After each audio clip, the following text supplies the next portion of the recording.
안녕하세요. 빰빠람 한박도파입니다. 구독과 좋아요, 알림 설정, 회원가입 부탁드리겠습니다. 지금 무순위가 대세라고 하더니 여기는 그래도 뭐 고전을 면치 못하고 있죠. 이 정도면 뭐 거의 막갑 파급. 못 먹어도 고를 외치면서 마이웨이를 가고 있는 와중에 있는데 이렇게 거의 뭐 절절하게 무순위 무한 물레방아를 돌린 적도 없을 겁니다. 그렇게 피 맺힌 절규가 들릴 정도로 뭐 이 정도면 지금 무순이가 그동안 찬밥 신세를 면치 못하다가 거의 뭐 반전에 반전을 거듭해서 모든 사람들의 로망이 되어버린 지금, 또 분양가가 2-3년 전 급으로 나오면 모든 사람들의 러브콜을 절대적으로 받을 수밖에 없는 상황에서 여기는 이런 분위기가 해당 사항 예외라고 볼 수가 있죠. 프루지오가 이 정도 나락을 갈 수 있었다고 생각을 했겠습니까? 하기야 이 대우건설이 지금 유급 휴직 제도를 빠르게 시행하려고 일정 조정에 나서고 있는 상황이죠. 대우건설 대표적인 시그니처 브랜드가 프루지오. 그러니 고물가, 고금리, 고환율, 삼중고를 대형 건설사들도 뭐 버티기 버거운 거라. 일단 인건비를 제일 먼저 줄일 수 있는 파이의 대상이 되는 이 회사 차원에서는 가장 만만할 수 있는 비용 절감 부분에 있어서는 인건비가 가장 손을 대기 쉬운 영역이니까. 그래서 대우건설이 이번 주 중에 휴직제도 시행에 대한 구체적인 안을 발표를 하고 본격적으로 시행할 예정이라고 합니다. 일단 이렇게 유급 휴직제도가 시행이 되는 거는 2018년 이후로 두 번째라고 하니까 거의 뭐 10년 만에 다시 유급 휴직 제도를 꺼낸 건데, 일단 불황을 타개하려는 업황에 대한 인식, 지금 건설업 자체가 심각하게 돌아가고 있으니까 회사 차원에선 리프레시 효과라고 하지만 실은 말이 유급 휴가지, 직책에 매달려야 할 직원들이 휴직을 가야 한다는 것도 되게 좀 찜찜한 일이 될 수 있고요. 최장 2개월까지 휴직 기간을 두게 된다는 건데, 역시 건설회사 차원에서도 이런 불황이 쉽게 수그러들 여지가 없어 보인다는 점도 한몫하는 거죠. 그러니 프루지오 분양 성적, 이런 건설업의 미묘한 움직임을 가능하게 했던 이 방아쇠 아니겠습니까? 극단적으로 지방 미분양 성적으로 인한 어려움을 겪는 건설사가 의외로 1위가 현대건설, 2위는 대우건설이라는 점도 상당히 고개를 갸우뚱하게 만드는 점인데, 일단 이 두 브랜드는 힐스테이트 그리고 프루지오라는 간판을 달고 지방에서도 상당히 선전을 했던 곳이었는데, 지방이 뭐 완전히 분양 자체가 고배를 마시기 시작. 특히 대구 같은 곳에 경북 일대 프루지오가 분양을 했던 곳들이 볼륨이 상당하지 않았습니까? 근데 분양 성적이 뭐 당연히 여기 나락을 같이 가고 있는 곳인데, 일단 현장 상황이 이렇게 안 좋으니까 작은 면에서 회전이 그렇게 빨리 돌지를 않는 거예요. 건설사가 제일 믿는 게 현장 분양 통해서 계약금, 중도금, 잔금 착착 들어와야 대출도 갖고 수익률을 빠르게 돌릴 수 있는 그런 여지가 충분히 있는 건데, 이게 그냥 스탑이 되어버리는 그 순간부터 자금난에 봉착하게 된다는 얘기죠. 그래서 그렇게 미분양난 물량들 자녀 세대로 털어내야 하는 건데, 이게 쉽게 되지 않는다는 겁니다. 그래서 이번에 무순위로 다시 나온 곳, 상도 프루지오 클라베뉴, 다시 무순위로 떴어요. 여기는 선착순도 시도를 했던 곳이었는데 뭐 좀처럼 자녀 물량이 털리지를 않는 겁니다. 41세대. 그동안 뭐 거의 반년의 세월에 걸쳐서 물레방아 돌렸는데 이게 해소가 안 되는 거니, 특히 서울에 위치해 있고 동작구라는 입지를 가지고 있음에도 불구하고 일단 분양가가 13억 뭐 근사치니까 이게 뭐 제대로 수요가 붙겠냐고. 근데 웃긴 건 이렇게 끝까지 무순위로 버티게 되면 요즘은 자연스럽게 주변 분양가가 1년 상간에 이렇게 높게 찍은 가격대 어깨를 짚고 넘어간다는 얘기죠. 그러니 당연히 착시 현상 일어나는 거죠. 1년 전 분양 가격은 상대적으로 지금 나오는 어마무시한 가격보단 싸게 보이는 이상한 틈새로 인식이 되기 때문에 사람들이 붙기 시작을 하는 건데 지금 대부분 서울에서 나오는 무순이들이 이런 민낯들을 가지고 있습니다. 그래서 사람들이 급한 마음에 더 비싸기 전에 무순이를 통해서라도 분양을 받아보려고 그 난리를 치는 건데 확실하게 분상제 적용돼서 주변 시세보다 한참 싼 저렴함을 갖추지 못한다면 무슨 소용이 있겠습니까? 착시 현상으로 싸게 보인다는 건 결국 그 가격들 그대로 떠안고 가야 하는 건데 지금 공급 주체인 건설사도 고비용 때문에 이걸 줄이려 하고 휴직 제도까지 뭐 도입을 하고 10년 만에 이걸 가동하려 하는데 이걸 덥석 잘못 물었다가는 뭐 개인은 그냥 그 고분양가 그대로 물고 같이 물레방아 돌려야 하는 신세가 될 수도 있는 리스크가 충분히 있다는 얘기죠. 근데 이번에 상도 푸르지오는 아마도 거의 다 털릴 가능성 높습니다. 그만큼 세월이 흘렀다는 거고 상대적으로 정말 비강남권에서도 미친 분양가들이 쏟아지고 있기 때문에 이게 지금 강남은 분상제가 적용되고 비강남은 분상제가 비적용이 되다 보니까 비강남권 아파트들이 강남권 아파트들 분양가를 쫓아가려고 아비규환입니다. 엄청난 속도를 내고 있다는 게 문제죠. 이게 반대로 적용돼야 하지 않겠습니까?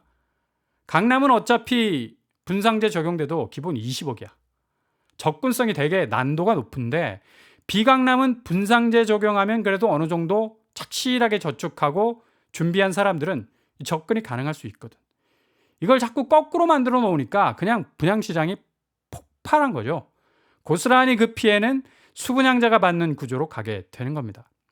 건설사 입장에선 하등에 손해볼 수 있는 구조가 아니란 얘기죠. 어차피 비강남권은 분양가를 마음대로 낼 수 있는 그런 구조가 고착화되어 있으니까 정말 엄청나게 엑셀 밟고 강남권 쫓으려고 난리를 치는 거고 강남권이야 뭐 어차피 분상제 적용된다 해도 원가 상승분 포함해서 넉넉한 분양가 치고 나갈 수 있으니까 건설사 개이득. 그러나 수분양자는 갈수록 주거 비용이 상승할 수밖에 없는 겁니다. 이렇게 신축 쪽에서 터무니없는 분양가들이 난무하고 있으니까 아예 신축은 버리고 구축 쪽으로 몸을 틀 수밖에 없는데 지금 구축 매매 시장 엄청난 쉴드 치고 있지 않습니까? 시장을 완전히 제대로 보지 못하게 하는 난무하는 데이터들이 날아다니고 있어서 정말 대한민국 부동산 르네상스가 온 것 같은 화들짝 놀랄 정도의 한 줄 기사들이 쏟아지고 있는데 이거 사람들 마음을 큐피트의 화살 마냥 저격할 수 있는 여지가 크든 우리나라 사람들 분위기라는 걸 되게 중시하는 경향이 있어서 이게 자칫 신기루 같은 성격을 가지고 있어도 그대로 덥석 물어버리는 경향이 있어서 이걸 되게 조심하셔야 된다는 얘기예요. 그래서 이번에 상도 푸르지오 무순위로 나온 것도 이 단면 하나만 봐도 지금 부동산 시장이 상당히 고전하고 있다는 걸 여실히 보여주는 대목이라 할 수 있겠습니다. 이런 배경을 가장 잘 보여준 결정, 오늘 한국은행에서 통화정책 방향 결정, 바로 기준금리를 3.5% 그대로 이 동결 수준을 유지하고 있는 건데 5월달 역시도 인하 얘기들이 뭐 하반기에 있을 거라는 말들 작년부터 있었던 말이었는데 이게 쉽지 않다는 걸 고스란히 보여주고 있죠. 이건 그대로 관망세를 뜻하는 건데 여전히 미국을 바라볼 수밖에 없는 하는 입장 불투명하다는 것을 나타내고 있고 한국도 물가지수가 장난이 아니죠. 엊그제 나온 생산자 물가지수도 계속해서 올라가고 있어요. 소비자 물가지수를 저격할 수 있는 여지가 충분히 있다는 얘기죠. 경제 성장률 전망치는 소폭 상향 조정이 됐지만 뭐 워낙 개인 불황이 커서 기업 호황이 뭐 호황도 아니죠. 단기적인 핀셋 분야의 무역 수지가 일시적으로 개선이 되었을 뿐 전체적인 유가 불안 상황에서 무역 수지는 그 파이가 그리 넓게 호황이라는 넉넉한 모습을 보이지 못하고 있는 게 현실입니다. 그래도 지표상으로 굳이 호황을 말한다면 기업이 지표적으로 무역 수지 개선을 향한 진일보한 모습을 보인다 하더라도 개인은 물가에 발목이 잡혀 있기 때문에 개인 불황에서 헤어나올 수 없는 늪에서 허우적거리고 있다는 것도 팩트입니다.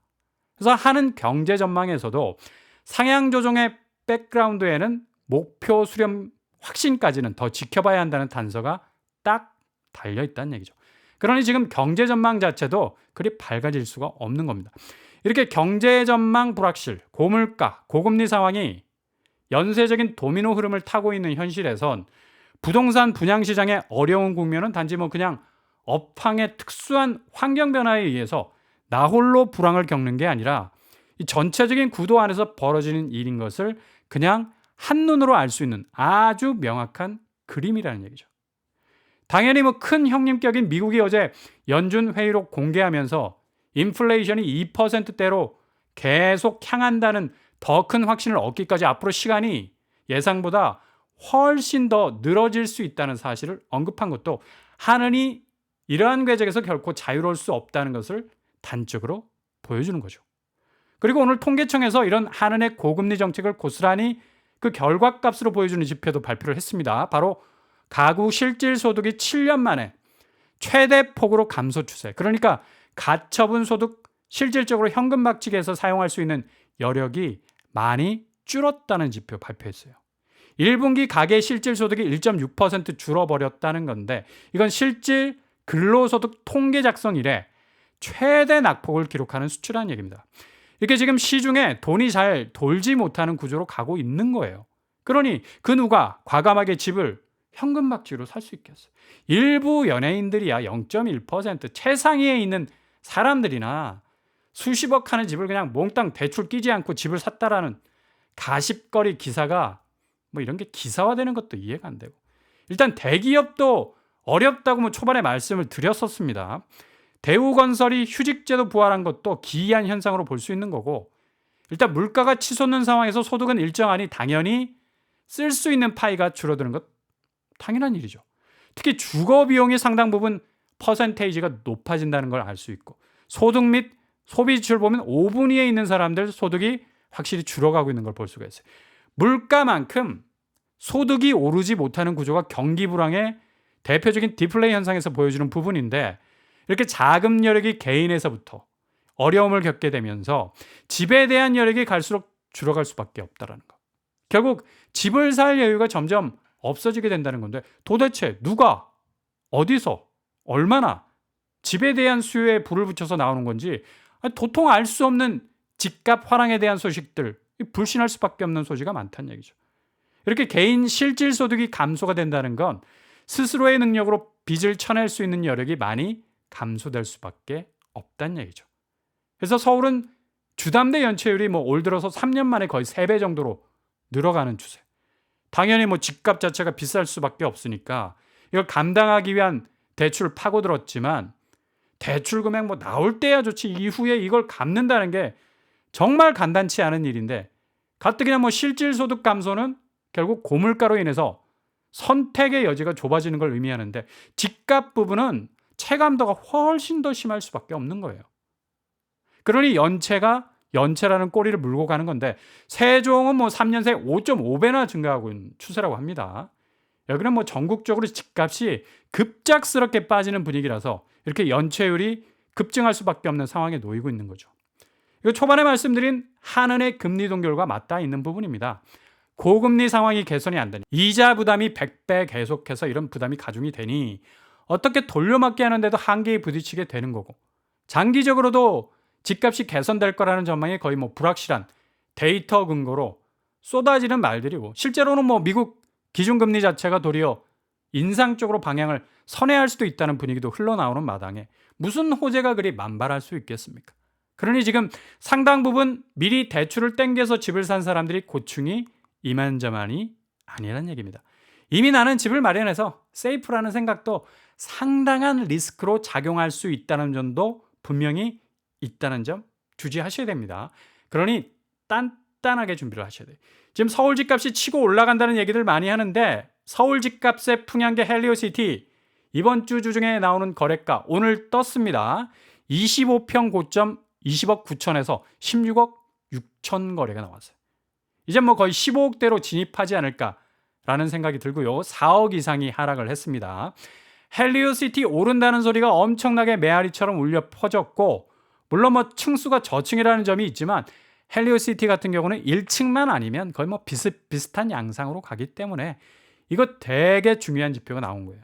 지금 올림픽 팍포레온 입주권 거래 뭐 설레발들이 22억까지 오를 거라는 분위기도 띄우기도 하고 있어서 여기는 뭐 11월 가봐야 딱 답이 나오죠.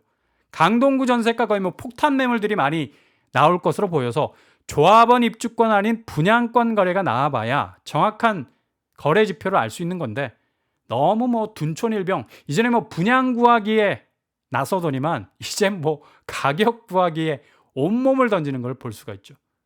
지금 부동산을 떠받치고 있는 모든 경기 지표가 이렇게 심각하게 나오는데 나 홀로 부동산 호황을 그것도 아파트 부분에서 서울 아파트 방어에 들어간 것도 시장을 오히려 교란시킬 수 있는 부분이 크다고 볼 수가 있겠습니다.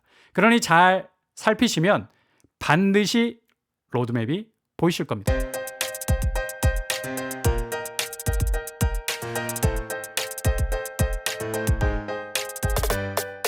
오늘의 부동산 캐릭터처 역시 대기업도 손절이죠. 현장에서의 영업이익이 급감하니까 극단적인 방향으로 나가는 것 같기도 하고 이렇게 현장이 전하는 경고 시그널은 당연히 중앙은행의 금리 동결 수순으로 갈 수밖에 없는 거고 실질소득 감소, 개인이 쓸 수 있는 현금에 대한 이 가용 능력이 떨어지는 상황에서 수십억짜리 아파트를 덥석 살 수 있는 심리 거의 뭐 후퇴했다고 볼 수가 있겠습니다.